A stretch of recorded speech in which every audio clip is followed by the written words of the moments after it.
Hello everyone, good morning. My name is Rumky Farhana. I work with Article 19 South Asia Regional Office, which is based in Dhaka, Bangladesh.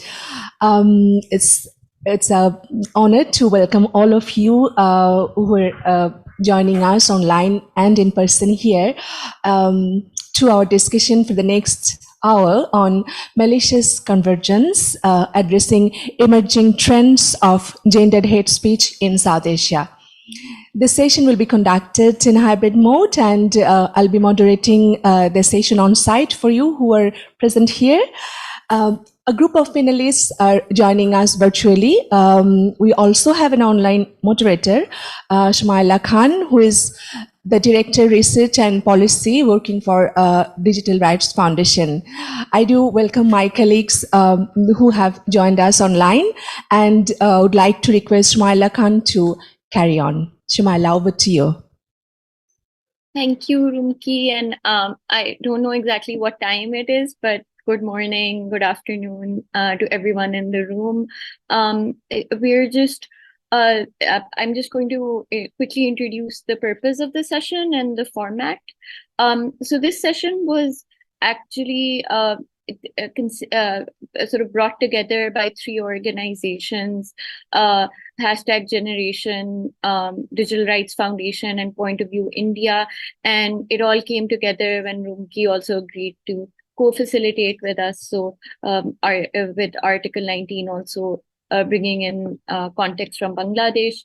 And we had seen an uptick of online gender-based violence, and also sort of online disinformation, which was emanating from an anti-gender organization and campaigning across South Asia. And we started to see similar patterns. And in order to sort of really get at the reasons and sort of the tactics being used, but also the ways in which institutions such as social media companies and law enforcement and other mechanisms of protection are also failing to both detect and address the harms emanating from this kind of online gender-based violence and gender hate speech. So today we'll be first starting out with going across South Asia with presentations from each of the panelists, talking about the specific kind of gendered hate speech that is being experienced in Sri Lanka, India, Pakistan, and Bangladesh, respectively. And then we're going to open up in the last half hour discussion within the group and within everybody who is joining us both virtually and on site. So if you have any questions or comments, you can hold on to those towards the end of the second half of the session. So I'm just going to hand over the floor to our first presenter, Saritha, who is going to be presenting on the context prevailing in Sri Lanka and the ways in which gendered hate speech is organizing and manifesting itself online. Over to you, Saritha. Thank you, Shmyla. Good morning, Aibovan and Vanakkam to everybody. It's about 4:38 a.m. I do apologize for my voice. I hope I'm audible. I'm struggling with a bit of seasonal cold.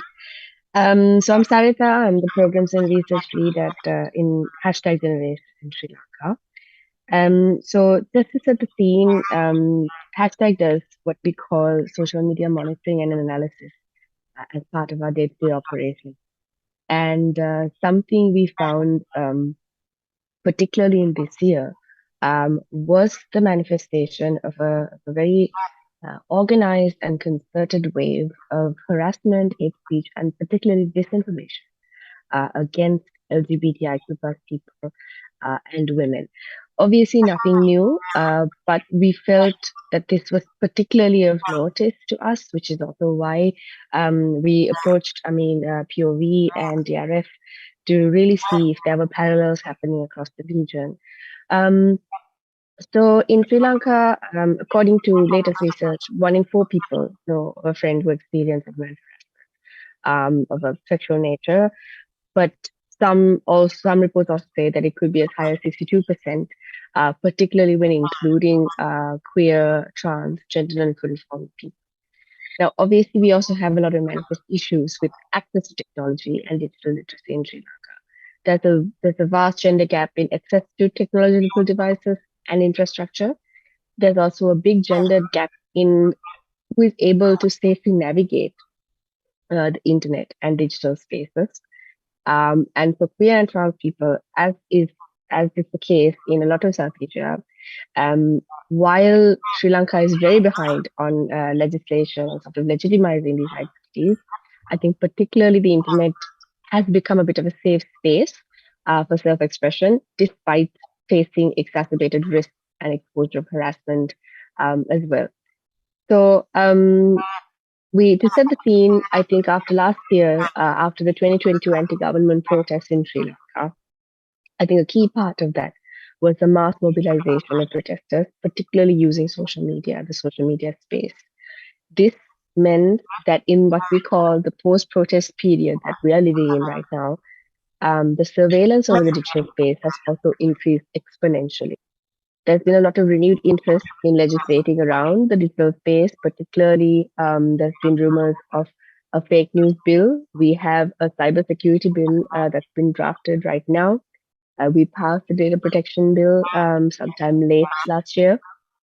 Um, and these legislations have been cause for concern. The cybersecurity bill, for example, establishes what you call a cybersecurity regulatory authority, which is really empowered with sweeping powers to search devices and what they call key national digital infrastructures, information infrastructures, which would have serious impact on public health, public safety, privacy, national security, international stability, or on the effective functioning of the government or the economy of Sri Lanka. Now, this is directly from the cybersecurity bill, and they provide sweeping powers with this broad span of grounds for them to do this. And of course, populist politics have cited the digital safety of women and children as the grounds to bring in stricter laws to govern the digital space.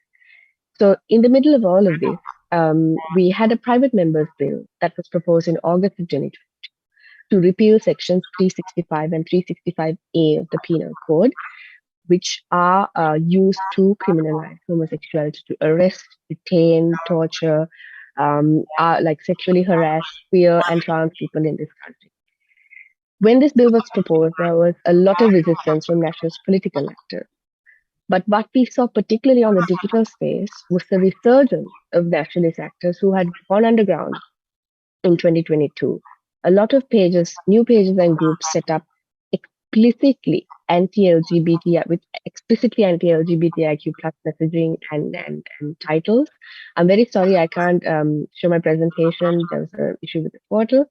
But there was a significant and rapid increase in hate speech targeting queer and trans people. Particularly, what we noticed was the use of disinformation, clear gender disinformation to target this group. This included, talking about how being queer and trans meant that it was a mental disorder, that it was sexual deviancy, that homosexuality was a mental illness. There was also claims how these falsified statistics of how queer and trans people increased the numbers of HIV/AIDS in the country. Very clear gender disinformation that also inculcated a lot of hate speech. Parallel developments to this were the influx of pages and groups that were also anti-feminist, which was very interesting to this. We kind of tried to see some of it also sprung quite organically. Others sprung because a lot of women and feminist activists were advocating for LGBTIQ plus people. Again, there was a lot of conversation on the supposed impact or the destruction to culture that feminism brought about. And this really culminated in May when comedian Natasha Ediri was faced with a wave of misogynistic speech, threats, a lot of doxing. There was a lot of ableist slurs used. and a lot of anti-feminist language, all based on an out of context clip of one of her stand-up comedy sets. Um, it must be noted she was previously targeted by these same actors, and the claim was, and in the end, she was arrested on the claims that she defamed Buddhism through her performance. And here we see the resurgence of interest in laws around social media once again on the basis of protecting religious harmony. Again, here there was a lot of disinformation. There was one particularly concerning disinformation that was used, claiming that she tried to take her own life several times, and how this is indicative of how the quote unquote mentally ill were attempting to destroy this country. Very, very, very much like the harassment that was faced by queer and trans people. So I'm almost out of time, so we'll get to this in the Q&A. I think my sort of position here is that we really need to reform or sort of reframe how we think about combating gendered harms, particularly gendered hate speech, because no longer is it just direct hate speech. I think often we fall into the trap of siloing hate speech from disinformation. But disinformation has now become a modality to actually push gendered harm through. But then the danger of it, really, more than hate speech, is that populist states and fascist politics actually has a symbiotic relationship with disinformation. And in that sense, I think so platform accountability really has to take this into account. That it no longer has to be about combating gendered hate speech. It really has to look at how the way disinformation is being used to push these narratives, these hateful narratives. We can get to more in the Q&A. With that, I'm going to pass over to my colleague Prarthana from Point of View India. Thank you. Thank you, Saritha. Hello and good morning, everyone. I'm Prarthana. I'm a knowledge and ecosystems anchor at Point of View, an organization based in India that works towards building safe and inclusive digital spaces. For my presentation, I'm going to focus on gender and online gender-based violence in India, particularly the emerging manifestations and modalities of online hate speech.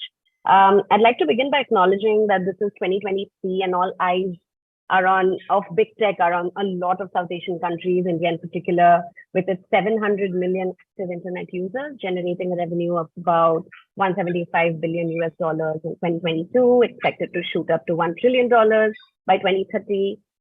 So in this context, I felt that it was important to locate what kind of behaviors and content are being seen and, more importantly, being pushed and sponsored in various ways. I'll be looking at coordinated trolling of women and sexual minorities on social media around the time of key policy and political debate.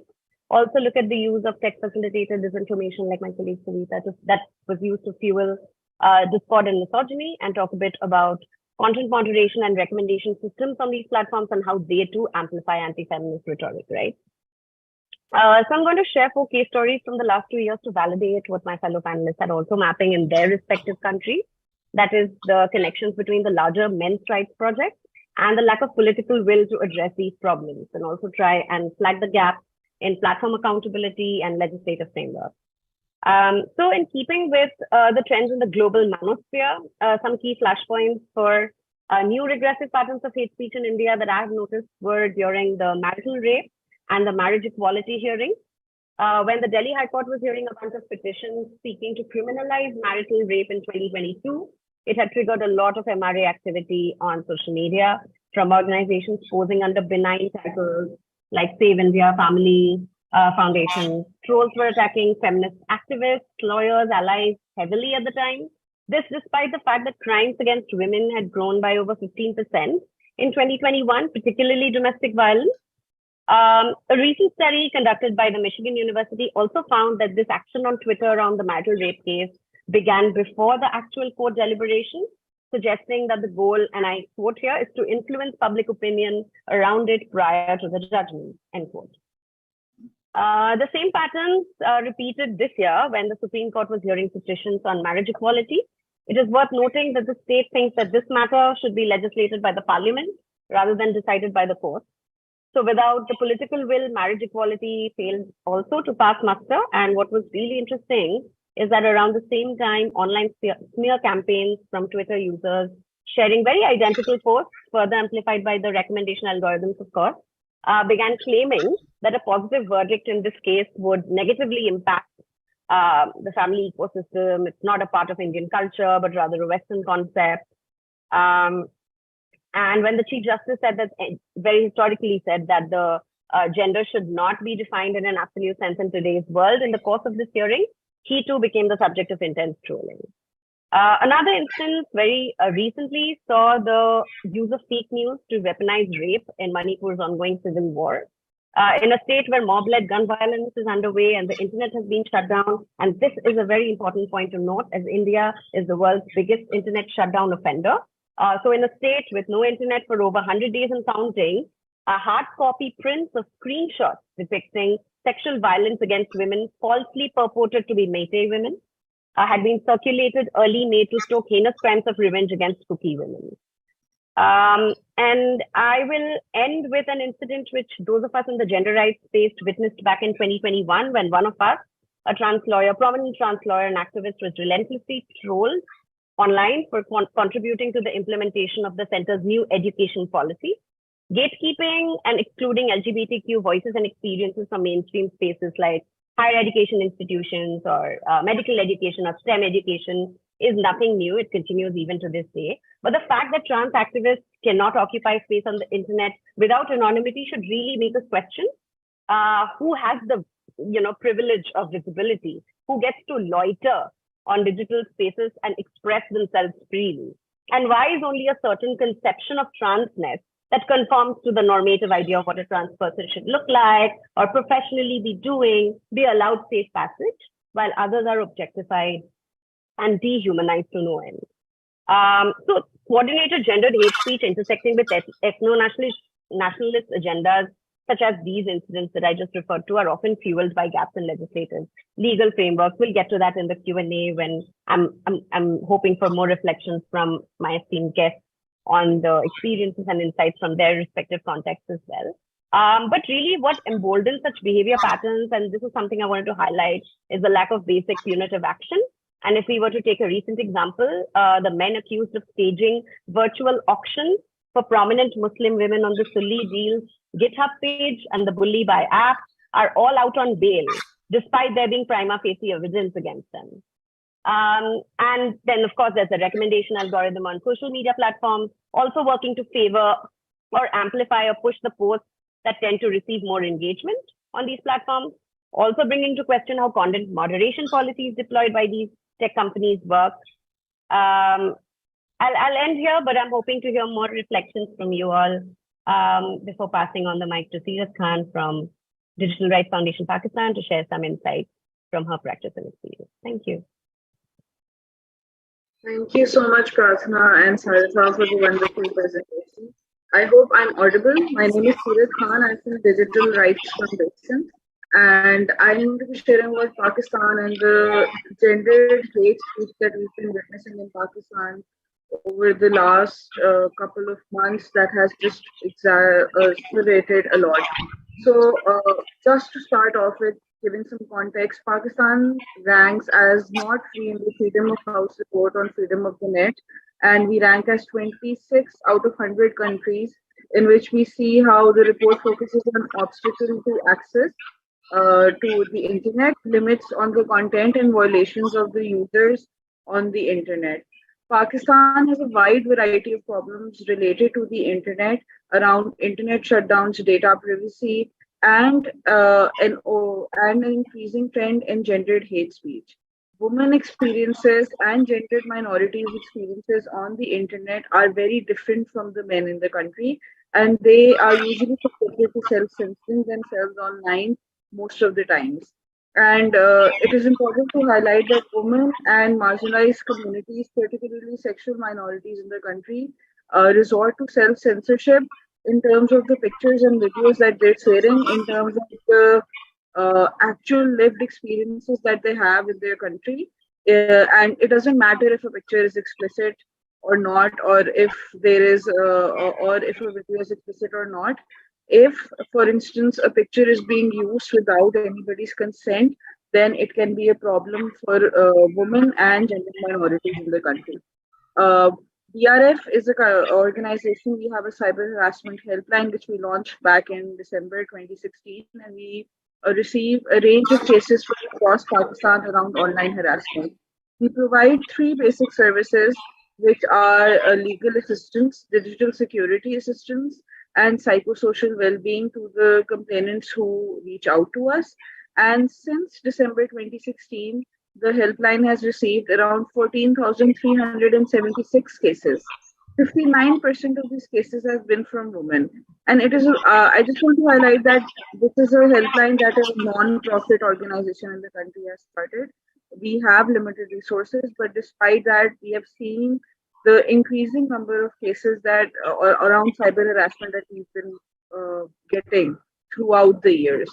And these cases range from NCII, non-consensual intimate images, NCP, non-consensual pornography, NCUI, non-consensual use of information, fake profiles, hacking attempts, blackmailing, and threatening messages.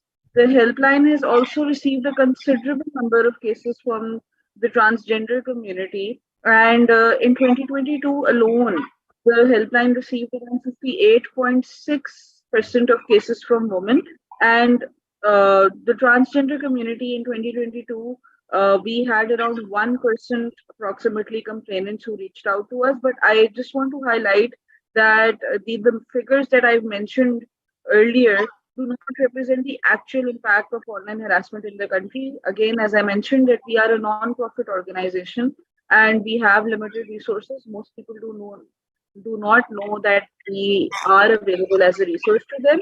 And most cases of online harassment do go underreported in the country because of the backlash that people face when they file online harassment complaints with law enforcement agencies in the country. The law enforcement agencies in Pakistan are not, unfortunately, sensitized enough, and the time response that they have in catering to a cyber harassment complaint is very subjective to the amount of power that you have. So it's actually very difficult to file a complaint in the country. Moving on, I'd just like to focus more now towards what has been happening in terms of gender disinformation in the country. In 2018, Pakistan passed one of the most progressive acts in the world, I think, which was the Transgender Persons Protection Act. The act itself allows transgender people equal rights to education, basic health facilities, writing their transgender identity on their identity cards and passports, and gives them the right to vote and contest elections. In August 2022, last year, a smear campaign started against the act, and the law itself was passed in 2018. So in 2022, two political parties, Jamaat-e-Islami and another political party called the Jamaat-e-Ulema Islami Fazl, argued that the law was against the teachings of Islam and challenged it in the federal Shariat court. Now, once they started campaigning and an orchestrated campaign started taking place, we saw an increase and a rise in against transgender activists in the country and also transgender individuals in general. We saw that they were subjected to violence online and offline, and the threats were very graphic in nature. And they had to, on multiple incidents, self-censor themselves, and even holding events that were public, they had to be cancelled because of this particular campaign that was started online. There were what was interesting to see was that women influencers and certain women figures started debates around how the act was an attack to family systems in the country and launched an entire campaign against the community. And in May this year, the Federal Shariat Court of Islamabad ruled under the Section 2F, 3, and 7 of the Transgender Act 2018 that relate to gender identity, the right to self-perceived gender identity, and the right of inheritance for transgender people do not conform with the interpretations of Islamic principles. the court ceased with immediate effect the sections deemed as unnecessary. So a law was passed, but after this orchestrated campaign online, we saw how the Federal Sharia Court intervened, and it actually did rule out the sections 2F, 3, and 7 of the Transgender Act. And arguments used by the Sharia Court were particularly interesting because it highlighted how it used women and it pinned women against transgender individuals in the country and used it as an excuse that if transgender individuals have access to spaces, women's spaces in the country, then women will not be feeling safe. This was an argument that a lot of women influencers also took forward, and which also resulted in a lot of attacks that transgender influencers and transgender individuals in the country started facing. Uh, I'd also like to highlight that most people in the country do not understand gender, do not understand binary. Some people also also use intersex individuals against transgender individuals and do not know the differentiation between the two. So creating a category of biologically valid community as a foil for the transgender community. And this is something that we've been witnessing for quite some time now, but now there's more debate around it. Some individuals from the transgender community also argued that they would not like to be associated with the act, which led to more disinformation and misinformation and led to more hate speech online. Any content that we've been receiving from the transgender community, we've been escalating it to social media companies. But again, I'd like to highlight that this is something that a non-profit organization is doing and with limited resources and means. And right now, the biggest challenge that we face when we do get cases like these are from big tech companies. Law enforcement agencies and state is already having a crackdown against transgender individuals, but we also see that big tech companies do not respond back in a time sensitive manner or do not take cases of gendered minorities or transgender individuals seriously. We also witness that now that a law has been overturned, we would like big tech companies to acknowledge that power that the conversation around overturning this law took place on big tech companies itself, on social media itself. So social media companies have the power to influence people when it comes to gendered disinformation online.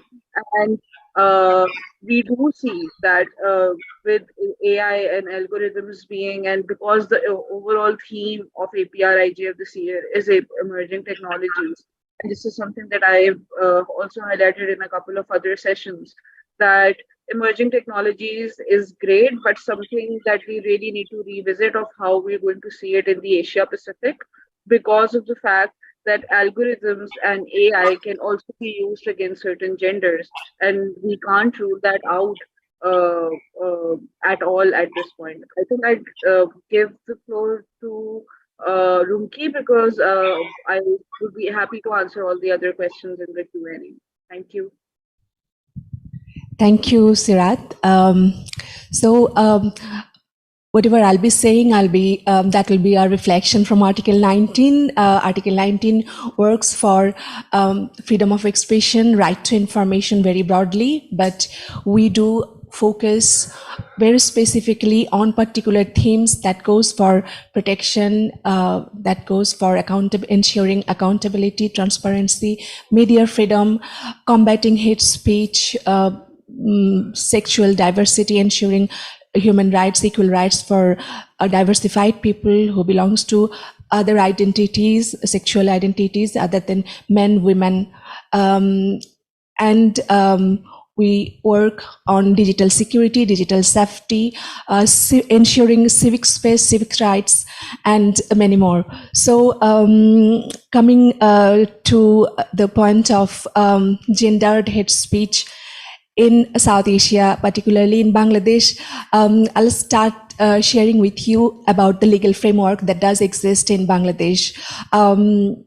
If we say whether it is helping to ensuring the anti-discrimination?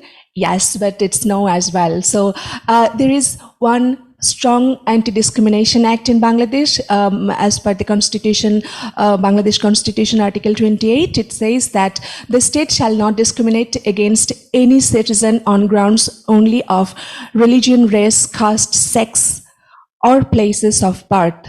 And the second one is, women shall have equal rights with men in all spheres of the state and of public life. That ensures the equality.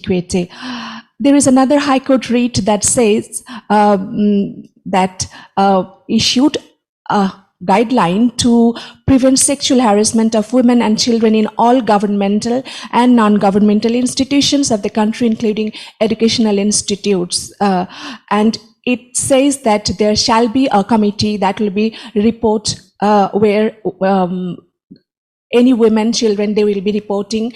And our experience, our random experience from Article 19, we did a mapping in the last couple of years. We realized that this writ is there, the law is there, but the execution of this law, this act, is not anywhere. It doesn't exist in a, like, we cannot count the percentage actually that how much it is helping, it is being implemented. There is another revolutionary act compared to the social context in Bangladesh that has been enacted, that says in November 2013, the government announced the recognition of Hijra as third gender category in all national documents and passports, those who are other than men and women. Actually, the term is like female mind in a masculine body, and the term that the government declared is third gender rights. Okay, so third gender itself is a discriminatory term, and it is not inclusive actually with any other sexual identities other than men, women. And on the contrary of the Constitution, Article 28, there is this 377 penal code that prohibiting citizen right to sexually diversified people. So the people who will be claiming or declaring themselves, expressing their identities other than men, women, and hijras, that will be a criminal offense by law. So it is like it's an 153-year-old colonial law that has been carried out until now. So these are the legal framework that ensures and prohibits the right, the citizen right, the civic right, and human rights overall. And culturally, politically, socially, there is some example I'll share with you. There is one political party, established political party, and their constitution says that women in politics and leadership is prohibited. Women shall not play any role in a leadership position as state head in anywhere, or as a leader of the political party. So this is a systematic mechanism, I'd rather say, that it's people are working on that. It is being nourished, and somehow it does exist because of the socio-cultural context. Article 19 about online harassment, if we talk about, Article 19 observes media monitoring. We do conduct media monitoring on an everyday daily basis, and our observation says, like, if we go for particularly journalists, talk about journalists, that online harassment, trolling, hate speech for the women journalists, and to be very specific, those who are on the electronic media, it's enormous and it's ugly. It goes until, like, no, there is no level that that can be tolerated, and it is not being punished, addressed. It is a practice that goes on. And what we do about Article 19 actually advocates for intersectional gender approach that is more inclusive, that includes men, women, and any other identities that people belong to. And for that, we recommend, we advocate for incorporating this intersectional gender approach in policies, strategies, legal framework, and in practice everywhere within all the mechanism, like in workplace, outside workplace, in the system, in government mechanism, and everywhere. So a couple of recommendations that we have been advocating for, I'd like to share with you is, number one is increased capacity building on women's and all other sexually diversified people's human rights, non-discrimination and gender-based violence among key actors, including policymakers, the judiciary, and law enforcement personnel. Number two, we would recommend for mainstreaming a gender and intersectional approach into the design, budgeting, and implementation of all policies, protocols, mechanisms on the safety issue in a way that takes into account the different risk factors and the need to end structural discrimination, inequality, and unequal power relations. The third one is about promoting broader recognition and an authoritative definition of online gender-based violence in line with international human rights law and in collaboration with relevant stakeholders, so that gendered online attacks are not disregarded, normalized, and rendered invisible. We'd like to recommend to sign and ratify ILO Convention number 190 concerning the elimination of violence and harassment in the world of work, which recognizes the right of everyone to a world of work free from violence and harassment, including gender-based and online violence and harassment, and its domestication into national law. So we'd love to address more if there is any further question comes from you. So this is I'm opening the floor for the question answer session. So if there is any question, please raise your hand and we can talk.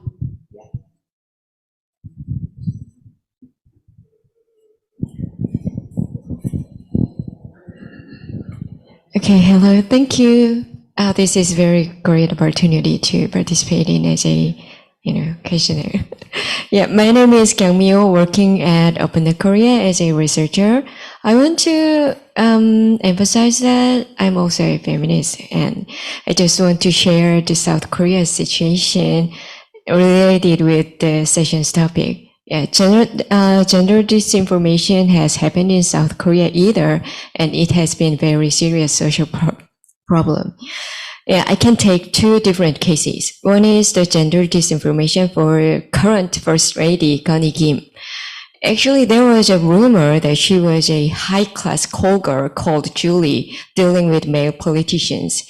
Yeah, amid the presidential election 2022, a person who opposed to Yoon Suk-yeol drew a mural of a woman who looked like her, the First Lady, and several men next to her, and wrote down the word Julie's man.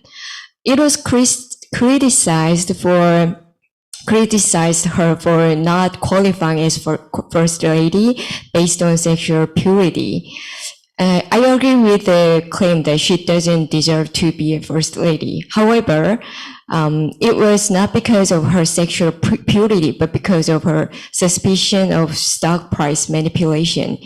The second one is validating the ideology of female game illustrator. If there is a female game illustrator, might be inclined to, might be validating the ideology of female if there is a female game illustrator, might be inclined to express her interest in feminism. For instance, sharing feminism books or retweet the image of t-shirt with the sentence, "Princess don't need prince." South Korean male game users often stigmatize her as a feminist and push the companies to fire her, so she can get the chance to renew the contract and dropped from the labor market due to her bad reputation. Yeah, South Korea is serious male-centric society, so women are always devalued with this information based on the sexuality or sexual purity and gender ideology. And I've read the report, The Perspectives on Gender Disinformation, and I absolutely agree with the idea on the role of media houses. In South Korea society, there is also a strong criticism of media coverage that emphasize only the sensationalized part of the event. However, the problem of devaluing women through sexual purity is not easily solved. Yeah, I believe that in order to solve the problem of generated disinformation, we need to solve the problem of sexual purity that only applies to women. I think the very idea of using women's sexual purity as a basis for attack should be neutralized. In Korea, there are attempts to break the link as a link between women and sexual purity. Of course, it's not actively happening. For example, relevant social society organizations do not deny women's desire to have sex and argue that the society should approach to women's desire to have safe sex as a human right. This includes the right to take comprehensive sex education, the right to access proper health care for sexually transmitted infection, and the right to choose to continue to terminate a pregnancy. In 2020, there were several incidents where teenage girls were blackmailed and sexually exploited by men after sharing content expressing their sexual curiosity and desire on internet. It results in their personal information being exposed. While young women condemned the man who committed the crime, they also criticized the lack of safe spaces for teenage girls to express their sexual needs and curiosity due to the prejudice that female adolescents should be sexually ignorant. It emphasized that teenage women were denied their sexual rights. This argument challenged patriarchal society, which often blamed women who were not sexually pure when they were sexually assaulted. I think, that's all I can say about the situation in South Korea in relation to the topic session. And I think I want to ask if this solve can be adapted in Southeast countries also. And that is my question.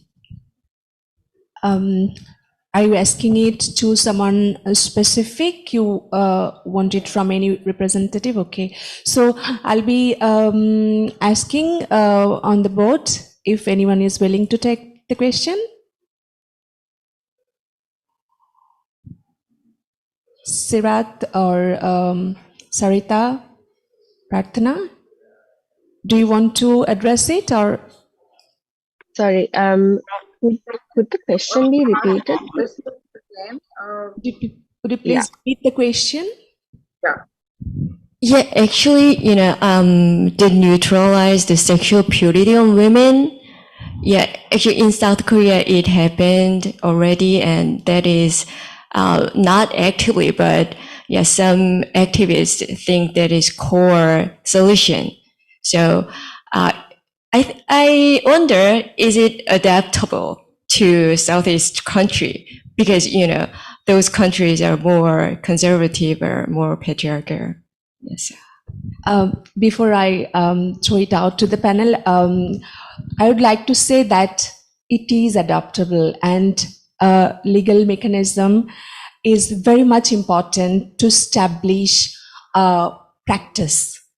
It is the best practice is like, it's an example of best practice that you have adopted it.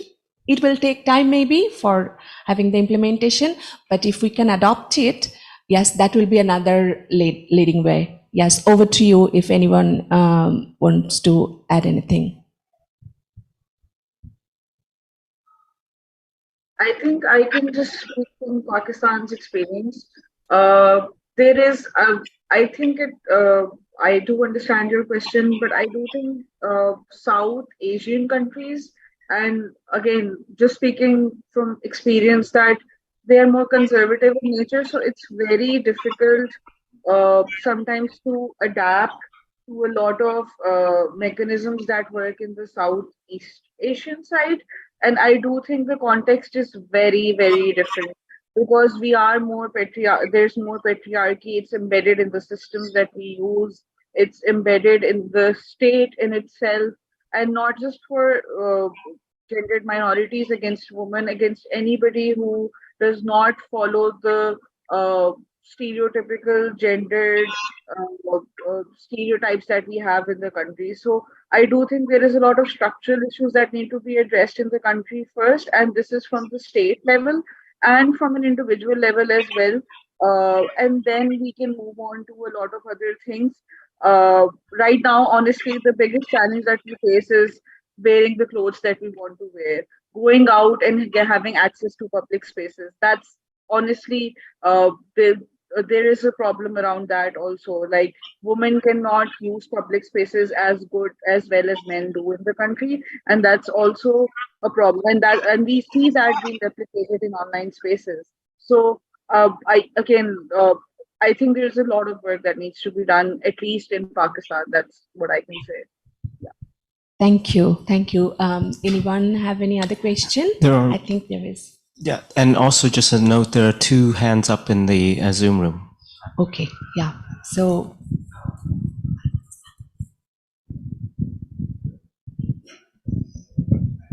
I'd really like to thank all of the speakers for wonderfully insightful talks about these issues, very, very important issues.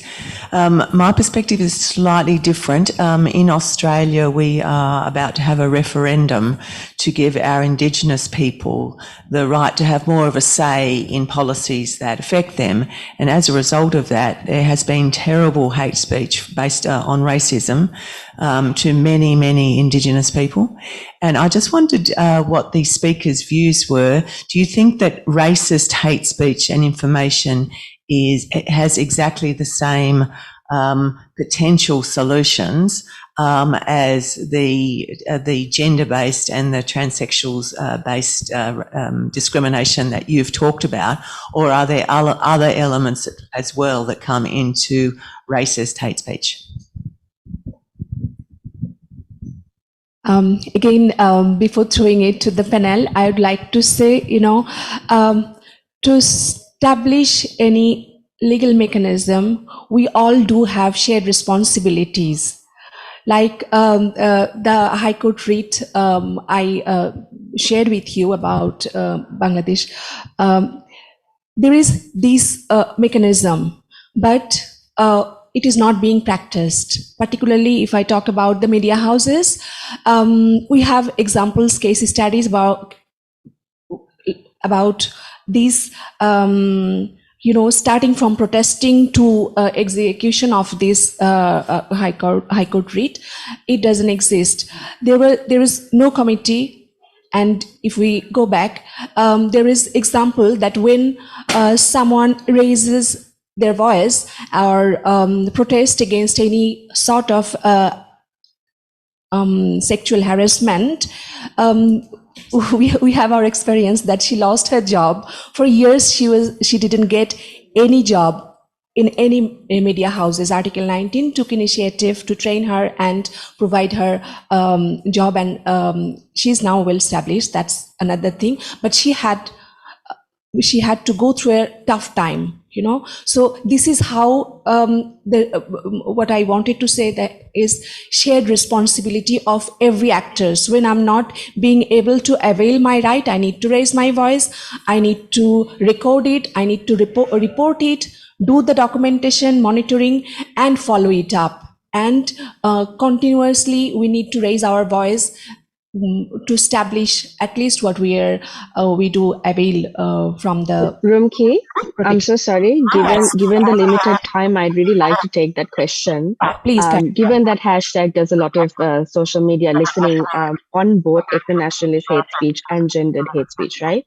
So something I wanted to actually bring up, but then didn't have enough time, was actually about platform accountability when it comes to this type of messaging. I fully agree that the modalities are very much the same. And I think in my presentation, I made it very clear that gendered hate speech and disinformation is proliferated by ethno-nationalist actors in service of the state agenda. So one thing we really saw this time around, for example, claims that LGBTIQ plus people or queer and transgender identities are a mental illness, right? First of all, there's scientific evidence that this is not the case. There's established psychiatric evidence that this is not the case. And this has been there for decades on end, right? But when now during COVID, we saw when COVID disinformation was on this platform, a lot of platforms, particularly meta platforms, put a label saying, hey, this information is not verified or this is disinformation. But we don't see that for any gender disinformation or ethno-racial or ethno-nationalist disinformation. It is quite unacceptable given the work that organizations like hashtag, like POV, like DRS have been doing for years with in close like connection and the labor we put into actually informing social media platforms about these trends. But they can't even do the bare minimum of putting a label saying, hey, maybe don't trust this information, right? We're not asking for censorship, but we're saying that the modalities are very much the same. And we can no longer fight these things in silos. We can't look at gender disinformation without looking at its connection to ethno-nationalist discourse. And I think Prarthana and Seerat both brought this up as well. They are part of the same machinery, which is about censorship around certain bodies, right? And there's a big connection with it to either preventing progressive legislation, structural changes from going through, or actually enforcing quite restrictive legislative mechanisms that are designed by design to curtail expression of citizens in South Asian countries.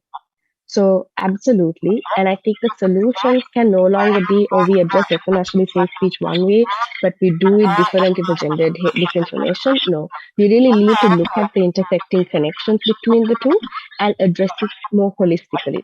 I think that was sort of the point of us bringing up this panel as well, when we really talked about what we wanted to say in this panel. That really was the intervention. And we really hope to take it forward because we've been working in silos thus far and we've had very limited success. So perhaps it's time to reframe and rethink our approaches, particularly given that platforms, I think, the way they function, the way their community guidelines function, the way they moderate and regulate their content further enables this siloing. And that is something we need to push back against as advocates, as people working in this space. Thank you. Thank you. Is there any other question? Okay. Could you please read it out, the online questions? Guess, perhaps you can just unmute and please go ahead. Yes. Southeast Asian organizations had their own content moderation policy session yesterday. We also talked about this. I think convergence of disinformation, I think we'll go even beyond, we will go even further than recognizing convergence of disinformation and hate speech. I think that disinformation, if we apply the dominant international, under dominant international human rights law, disinformation by itself cannot be moderated by the state, by the states. False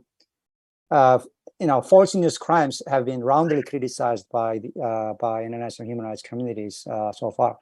But it is the crossroad. It is the intersection with hate speech where disinformation needs to be remedied. So someone talked about racist hate speech.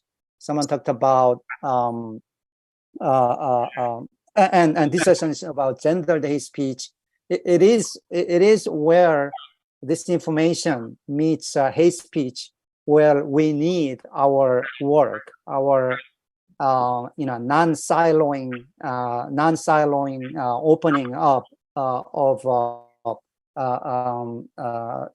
solutions, sharing of the solutions, and when we do that, I mean, it was a few days ago that Internews issued a report that Trusted Flaggers program of Meta is broken.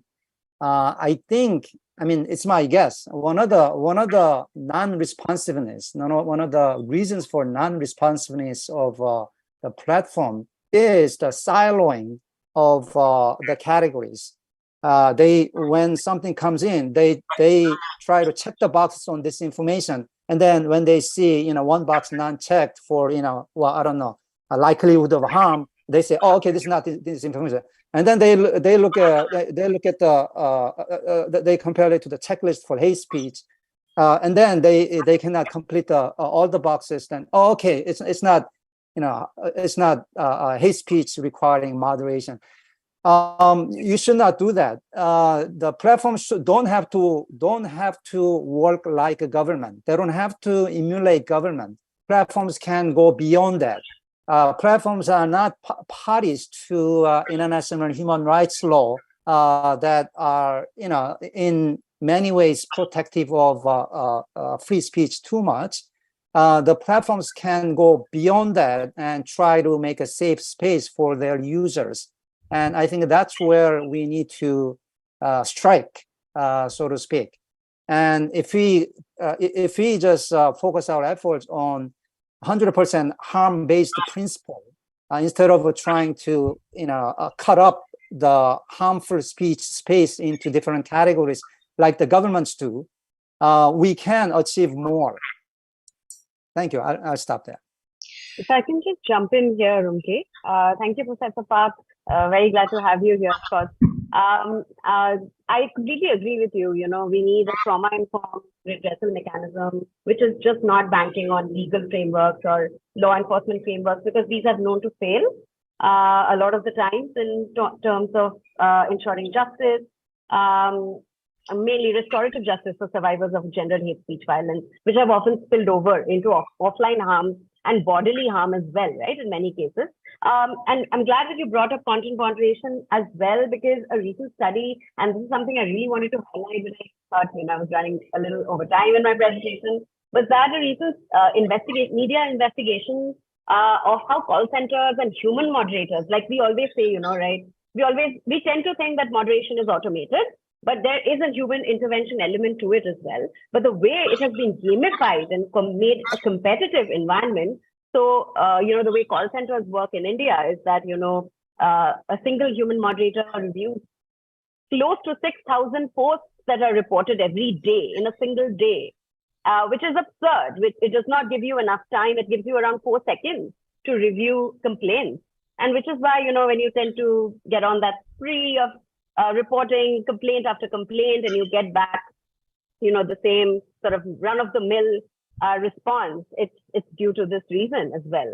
And speaking of how disinformation, just to address that previous question as well, which is really interesting, because I grapple with that myself. How do I sort of correlate and find solutions for racist hate speech and gendered hate speech, and just trying to bring those together as well, because that's what our work at COV is also about. We work with, for example, constituencies like sex workers, right? And often, because of historical reasons, they are from lower caste. So how do I deal with the casteist violence that they face with sort of, gendered violence that they face online as well in their mode of work, because a lot of that has shifted online. And just to bring that into the fore, I wanted to talk about one particular example of how a recent Media Matters report, if I'm not mistaken, found that a lot of trans No, we need to wrap up. Yeah. Yeah, no worries. I'll just put it in the playlist. I'll share on chat. Thank you. Yeah. Thank you so much. So do we have any more time for any other questions? I just have the short input because based on a session that we had yesterday as well, exploring youth social media content creation, and I think culture is a good point where we can intersect on this topic, because different cultures may have different definitions of what hate speech is. And the example you gave just now on the term hisjas, the feminine mindset in the masculine body, why couldn't it be the other way around? And why isn't that included in the conversation? So that's just something I'd like to add. Thanks. Okay, what I want to tell you, addressing that is the question actually we have been raising up, and we have been giving objection and conducting our advocacy that it shall be very inclusive and the right shall be availed by everyone, regardless any categorization. Any other question, or do we have any more time? So thank you very much everyone for being engaged into the discussion, and thank you for sharing your ideas, thoughts and experiences. I do thank all the participants and guests who have joined us online. I thank my panel, and thank you APrIGF for giving us the floor to share our thoughts and ideas. Thank you very much.